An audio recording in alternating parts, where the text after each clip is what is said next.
God's grace, mercy, and peace are yours in our Lord and Savior, Jesus Christ. So if we could go ahead and throw that first picture up for us there, Pam. So endless summer, also baseball, right? How can you go wrong? Baseball and barbecues, it just seems to be the right thing to do in the summertime. And the reason I'm showing you this picture is not because it's my favorite baseball team, but because this individual has a choice to make. He's an infielder, plays second base, and as soon as the ball is hit, he has several options, and he needs to make a choice. An infielder could either step back, could stay put, or could charge the ball and go forward. And anybody who's been watching baseball for any amount of time knows that the infielder's best choice is to charge the ball. If they wait for it to come to them, that's usually when mistakes happen. If they don't move at all, they're going to get probably an E next to their name for an error. But an infielder, their best choice in the options presented is to step forward immediately upon the ball being struck. Now let's go to the next one. So now we got an outfielder against the green ivy at Wrigley Field, the friendly confines, just in case you weren't sure of that location. And an outfielder has the same options. An outfielder can choose to step back, stay put, or move forward. And again, the best choice for an outfielder is to step back, not move forward. More outfielders have been burned because they took a step forward instead of step back first. Same players on the same team. In fact, this is the exact same player, both pictures. Different situations bring about different options, different choices. And so this person needs to make the choice that's most appropriate for who they are. Right? You can take that down now, Pam. The best choice for who they are. And that's what you heard, whether it was in the Galatians and talking about the fact that God has designed a harvest, and that's how it works. We plant and we harvest. And He's designed it that way. Or just like Jesus is speaking in the Sermon on the Mount, and He says, if this is who you are, you're my people, then choose where your treasures will be. That's your option. You can have your treasures here on earth or your treasures in heaven. But the only reason you got the option is because you're my people. The only reason you can even think about treasures in heaven is because you've been saved by His grace. And so you got options. And then Elijah, as he is speaking to all the people there on the mountaintop, and he's saying, you have options. Actually, I'm a little surprised you're still wavering about this, is what he says. I'm surprised you've been wavering. Here's the options. Love and serve the Lord Almighty, the living God, or love and serve an idol. You got options. But based on who you are, God's chosen, saved people, there is a best option. And you have that because He's already worked in you and saved you. So the options are a gift. I just want us to hear, there's a few things I really want to emphasize this morning to make sure that this all fits together and makes sense. Even having options is God's gift to us. We have choices to make because God has shown us His grace and He's given us some options. But they're limited. He limits the number of options, and once we make a choice, well, then it limits those options again, right? I mean, once I choose to serve God Almighty, well, now it gives me a whole set of different options.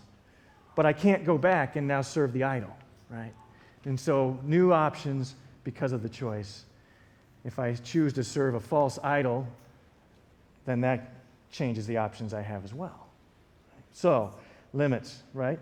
So now, just the other day, Joshua and I, we were driving from home here into town, and just to remind you, we live about a half hour from town. We travel the mountain buckskin road to get here, and there are some times I'm like, oh, I just wish I was home, you know? Or I'm running late, I just wish I was at the office. And, you know, the half hour becomes a little bit of a burden. But most of the time, and especially when I have a member of my family with me, it's great. It's a half hour to spend together with, you know, where else are we going to go? And so we have that time together. Well, the other day, Joshua and I were driving from home here into the town, and we're talking about this, that, and the other. And all of a sudden, and this is Joshua, I mean, he's always thinking, he's got something going on up there, and just out of the blue, he says, so Dad, I'm really glad you chose to marry Mom. Me too, bud. Me too. And we had a little great conversation about that, and it was fun. But I'm glad you chose to marry Mom. And that's been 29 years of blessing, being married to my wife, Teresa. 29 years. Absolutely zero regret in that choice. It's been blessing upon blessing. But sometimes we do make some choices where there's some regret.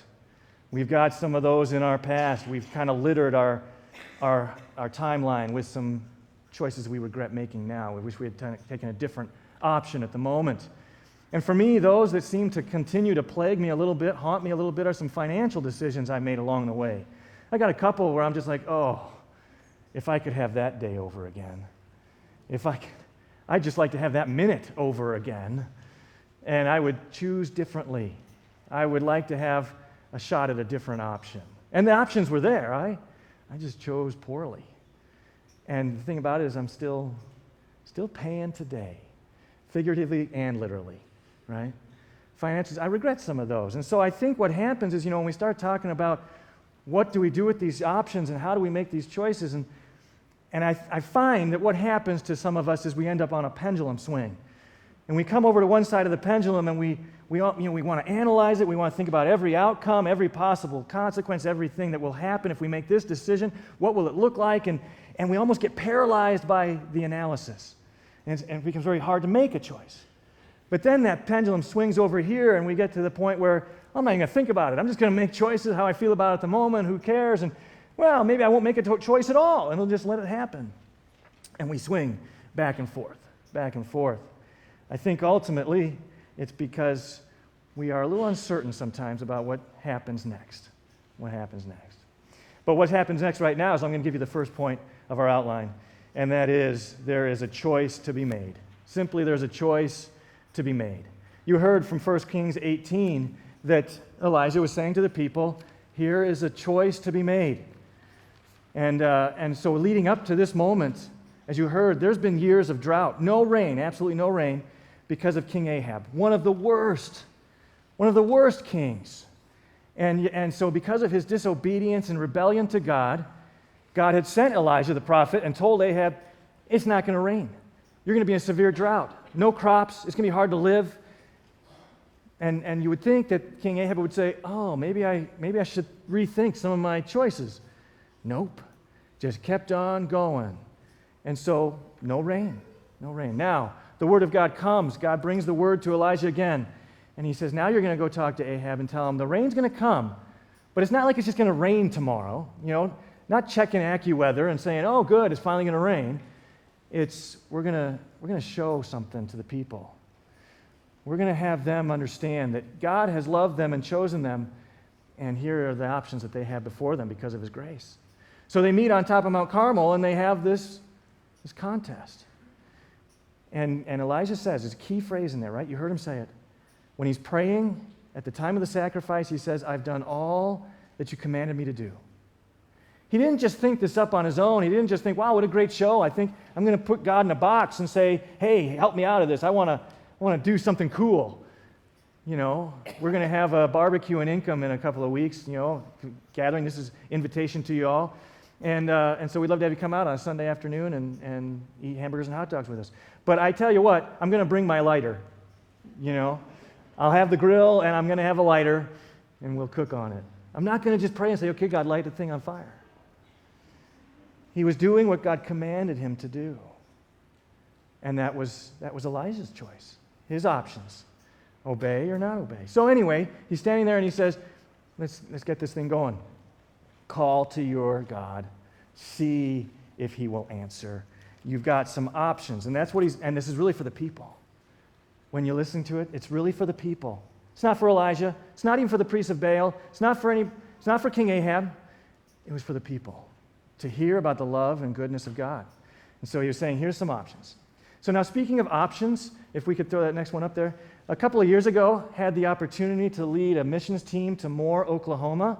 Some of you are sitting here in the room. In fact, Bob was one of my leaders. Kate went with, and Tracy, where are you? Tracy Van Dyke, you were in it too. Anyway, so we went to Moore, Oklahoma, drove for 2 days to get there, and then we rebuilt houses after the tornado had destroyed so much. Well, we're getting to Kansas. It's about lunchtime, and I'm thinking, well, you probably should get off and feed these guys something to eat. We had 18 students, 3 leaders, and well, we drive past. You remember this? We get off, and I'm just looking for some place cheap to get some food, and got the air conditioner on high in the van, and all of a sudden it just sucks in all this wonderful barbecue aroma. I mean, like my glands started watering just, oh my goodness, that smells awesome. So it was the first place I could turn off. Bob pulls up next to me and I say, that's where we're eating. So we turned around, went back to the Hickory Hut, and we all ordered. I mean, great options. Then the tough choice was, what am I going to order? Because there was so much good stuff. Now, I think if I remember correctly, there were three that went across to Wendy's or something like that. Subway. What were they thinking? Anyway, oh yeah, so you need to show me the Hickory Hut here next. So that's where we went to lunch, was the Hickory Hut Serious Barbecue, voted number 1. And it was Kansas City barbecue, right? If you're familiar with Kansas City barbecue, the only thing, I'm going to share you a few options about barbecue. The thing that pains me is there is no such thing as Idaho barbecue. I mean, I don't know, it's just always hamburgers and hot dogs. But, so the first thing, so we got Kansas City. Their motto is super slow and super low. That's how they cook their barbecue. And they do things like hickory fire and sweet molasses to really add that flavor to it. But our first picture, next, would be Memphis barbecue, best on pork. And they have this kind of special dry rub that they rub it into the meat and it tenderizes and gets it in there. And then they cook it over a big pit, melts in your mouth kind of stuff. Next we have North Carolina barbecue. They also like to use pork, but they brush it on, right? They're not so mean to the meat. They just kind of brush it on, paint it there, but they use a special spice and vinegar mix to bring out the flavor of the meat. But if you're not into North Carolina, hop across the border to South Carolina. Yeah, South Carolina, they have their own thing because they include some mustard, they include some brown sugar. It gets kind of super sweet the further you go south. Now, I already mentioned Kansas City. Kansas City is next. Yep, the super low, super slow.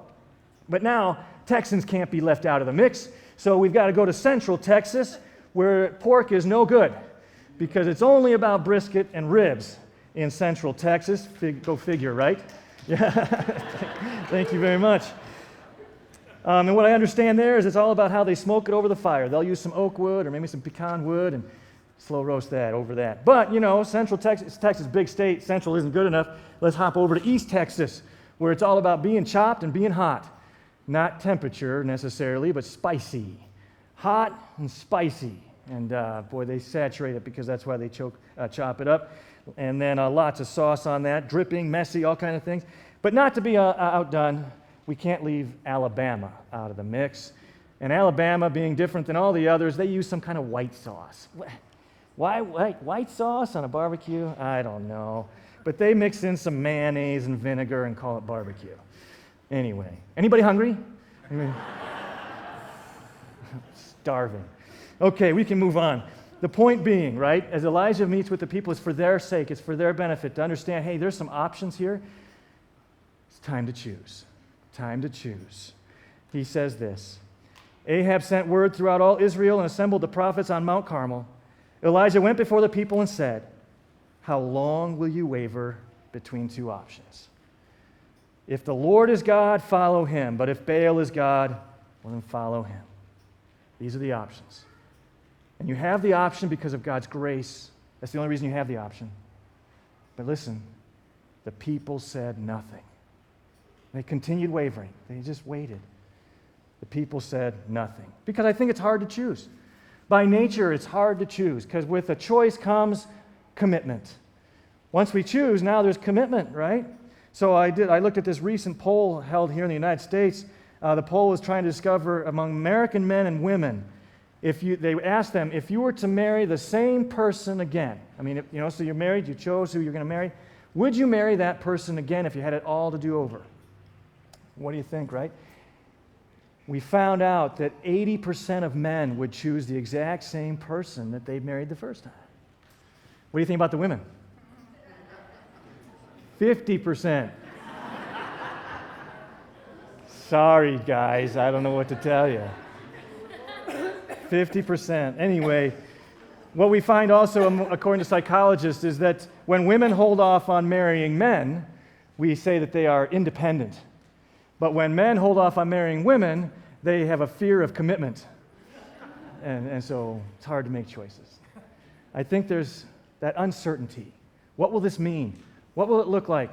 What will follow through be? If I make this choice, I think we all kind of know. No more options over there. What will life be like? So I think there's part of us that wants to be sure. We want to be sure. Second point, there is a need to be convinced. A need to be convinced. So I'd ask you to open up your worship folders at this moment and look on that center page where, it says the sermon and the sermon title, Endless Summer. Let's have a barbecue, I think, or join us for a barbecue. If you have a green dot, could you raise your hand, wave your worship folder, something like that? Okay, we've got a few popping up around, and now I've got to fish these out of my back pocket. I have a green one, but I left it up there. Oh, you got to have it in your hand.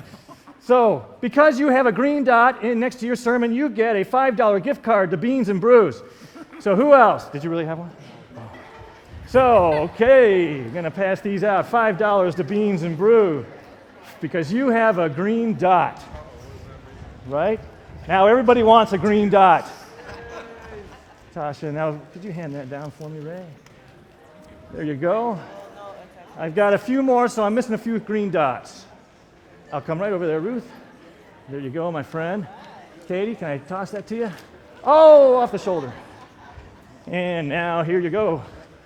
So maybe get together, maybe not. Do it on your own. Okay. So let me explain why those folks had a green dot. Earlier this week, I had our wonderful secretary go through and put those green dots in those worship folders in the first 25. So you had to be one of the first 25 through the door to randomly be selected with a green dot to receive that $5 gift card to Beans and Brews. Now, I want to know, how many of you are going to get here earlier next week? A couple takers. So are you telling me that spending the money on the gift cards and handing them out is not going to change your behavior at all? Apparently not. All right, come late. It'll be okay. Sometimes we need something to tip us, something to get us motivated, to move us out of that ambivalent moment and tip us one way or another. Now, the thing about it, right, it doesn't work because I just rewarded all those who came early anyway. But what is that motivation? When Elijah gathers the people and says, "How long will you waver?" He's saying, you're going to have a moment here that will tip you one way or another. By the end of today, you will not be able to just continue wavering, is what Elijah is saying. You will have to choose Baal or the living God, but you will choose.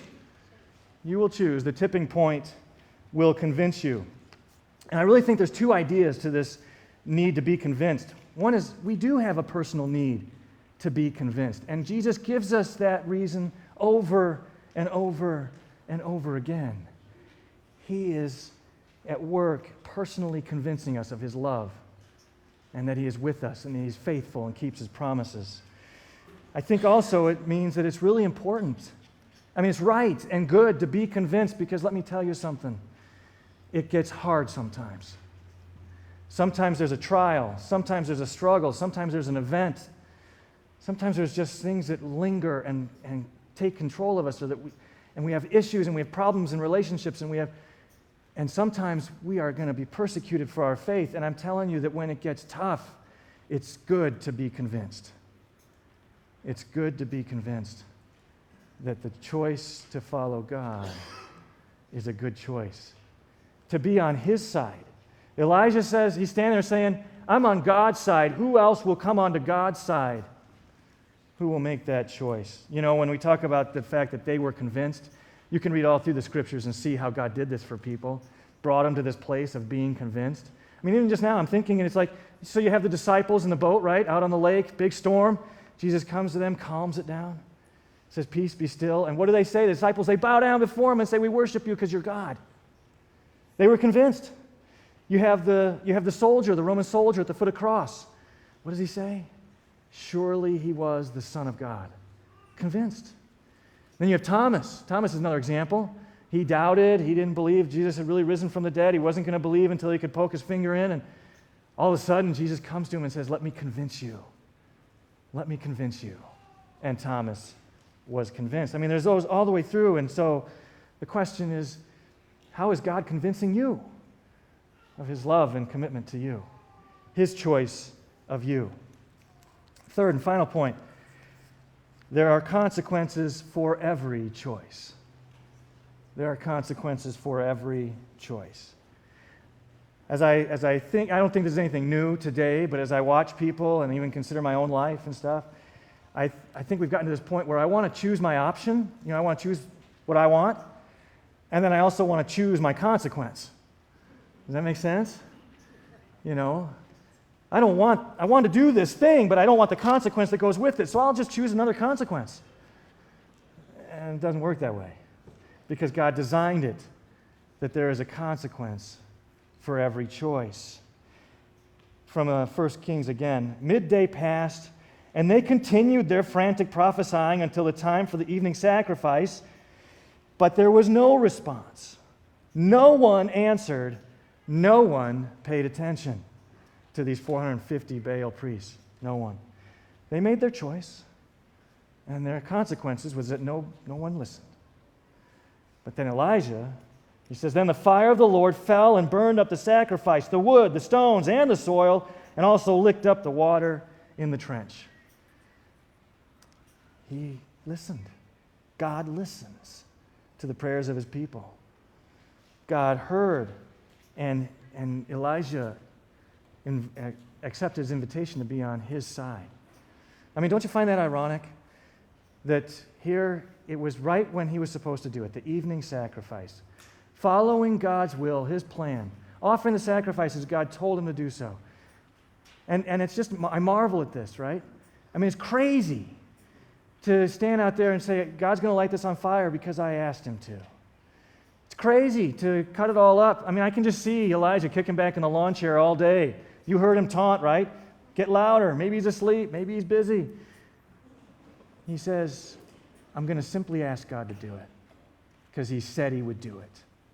I'm going to simply ask God to do what he said he would do. Let's make this harder on God. Let's cover it in water. It's crazy. There was a drought. Been a drought for 3 years. They had to go off the mountain, down to the sea, grab the water, bring it back up. And they covered it again and again and again, 3 times, right? Saturated. It's crazy. But God says, I always do what I say I'm going to do. And so Elijah lived by faith. Lived by faith. But again, I just want to emphasize, there's consequences for every choice. So last barbecue story here, it's really just a step-by-step procedure of how to pull off a nice barbecue for the neighbors and friends. And so outline, here we go. It's the barbecue routine. Number 1, the wife goes and buys the food, brings it home. The woman then makes the salad, prepares the vegetables, makes the dessert, getting things ready for everybody to show up. Number 3, the woman prepares the meat for cooking. In fact, places it on a tray along the necessary cooking utensils and all the sauces, and takes it to the man who is lounging beside the grill drinking a beer. Now, here's the real important part. Here it comes. The man places the meat on the grill. Step 5, more routine. The woman goes back inside to organize all the plates and the cutlery. The woman comes out to tell the man that she can smell the meat is burning. He thanks her and asks her to bring him another beer while he deals with the situation. Now, here we go again. This is very important. The man takes the meat off the tray, puts it on the grill, sits back down with his beer.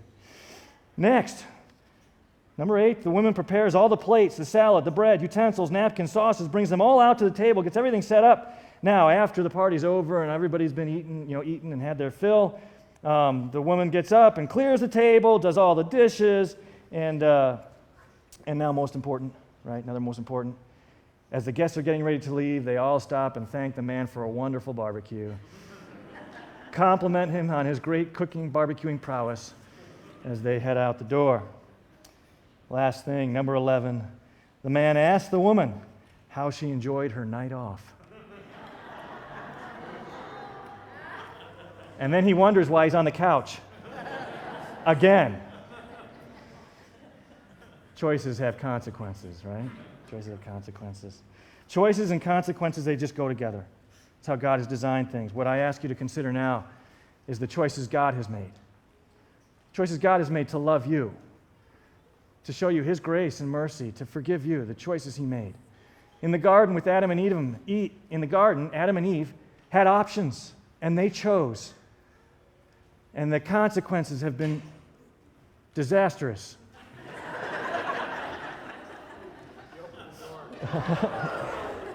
Well, there's no more to come down. Okay. But God, when he made that decision to give Adam and Eve choice, he knew that they would hurt him. He knew that they would rebel against him, and his choice is to love. His choice is to provide a Savior. His choice is to give grace and redemption. And so God had consequences for his choices. It cost him his son. He gave his son. We now have choices because of what he has done for us. We have choices as he works faith within us to respond to his love and his grace. That's our option. To God be the glory. Amen.